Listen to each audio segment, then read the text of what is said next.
And I've got even better news for us.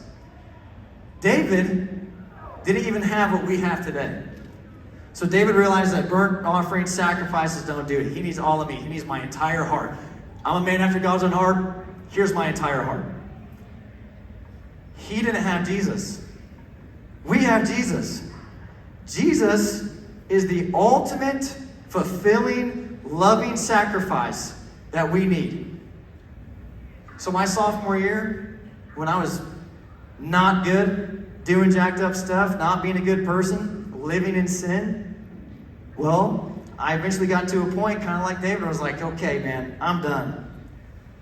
I've got to be done with the stuff I'm doing. I'm so sick of being mean. I'm so sick of being the guy that bullies people. I'm sick of being tired and anxious and depressed. I'm sick of it. In my junior year of high school, I had two buddies. I had been to church for like 4 years. I had two buddies say, hey, you want to go to winter retreat? I was like, I haven't been to winter retreat since I was like in 7th grade. I don't know if I want to go to that. But they convinced me, and it was the day of. So I called David Bond and said, do you cool if I hop on the bus? He's like, absolutely, let's go. Get on the bus, show up to New Life Ranch. Some of y'all have been there. There's a service one night, and they opened up to prayer. And they had sponsors all around the room to pray with. And Brighton was there. And I get up, and I just walk to Brighton.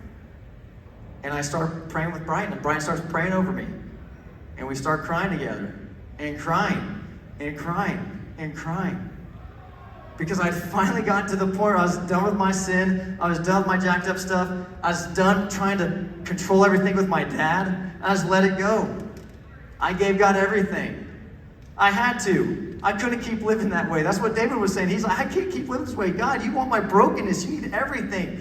And he gave it to him. And that's what I did that night. And Brian prayed for me. And from that day on, I have not looked back. I'm not perfect by any means. I still have sin in my life that I'm constantly being sanctified through. We can have more conversation about what that word means later. You guys got to dive into your word and learn about sanctification. But listen, from that moment on, I have been pursuing Jesus. I've been looking for Jesus, trying to be a man after God's own heart. Because I opened myself up and I gave him everything. And it's because of God, not because of me. And that's what these next verses are about. Okay, we've got Jesus. Let's go Romans right here. Romans, fantastic book. You'll need to read it. For while we were still weak, at the right time, Christ died for the ungodly. For one will scarcely die for a righteous person, though perhaps for a good person one would dare to die. So, someone might, really good guy, I might lay my life on the line for a good guy. But God shows his love for us in that while we were still sinners, while we were still sinning, Christ died for us. He chose us. He saved us. While we were still sinning, while we're still doing things we shouldn't be doing, while we're looking at stuff we shouldn't be looking at. Christ died for you and me and everyone. Next one, let's go Ephesians. But God. Anytime you see but God in the Bible, it's usually a 550-foot home run. It's an amazing verse. But God, being rich in mercy, because of the great love with which he loved us, even when we were dead in our trespasses, made us alive together with Christ. By grace you have been saved. Even while we were dead in our trespasses, while we were dead in our sin. When we are living in our sin, we are just dead. You might be alive, but not really. You're just zoning through life. Dead in your trespasses. Christ still died for us. Jesus came down, lived a perfect, sinless, amazing life. David's a good guy. Jesus is the best, most amazing, perfect guy. And he died for you. To save you. To love you. To be compassionate towards you. He did that for you. And if you haven't heard anything I said, I'm wrapping up. I know I'm going long. But hear me on this. If you haven't heard me say anything else tonight, I need you to hear me say this right now. Seriously. No matter where your deepest, darkest, most jacked up sin is at, no matter where your filth, whatever is in your life that is keeping you from being fully connected with God, no matter how deep that is, God's love, mercy, compassion, and forgiveness is way deeper. It is way deeper. It goes, it's unimaginable how much he will still love you.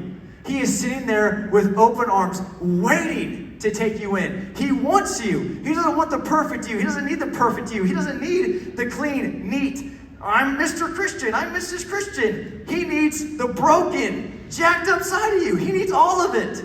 Because he wants all of you. He loves all of you. He died for all of you. And I don't mean I do mean everyone, but I mean everything of you. All of you. He wants all of you and loves all of you. That's the amazing news. That's why I get fired up. It's the best news possible.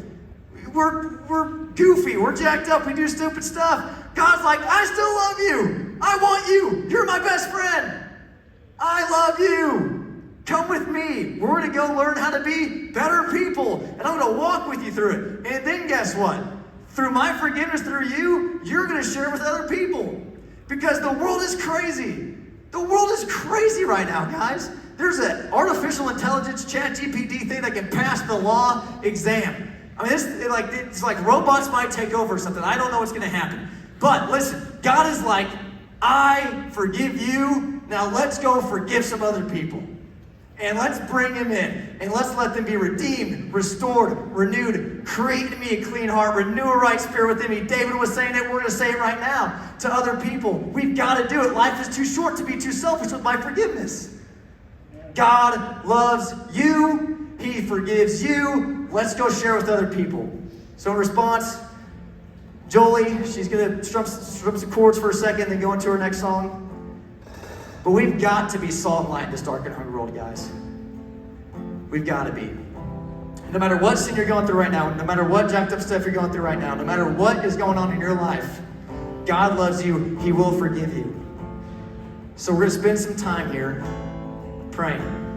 And you can come up to the front if you feel led to. Don't let other people dictate whether you come into the front or not. Give everything to God. Don't let other people dictate whether or not you're going to come to the front. Don't let that happen. You can come to the front, you can pray where you're at, you can do whatever you want to do. You can find Pastor Brian, Misty, me, whoever, you can pray.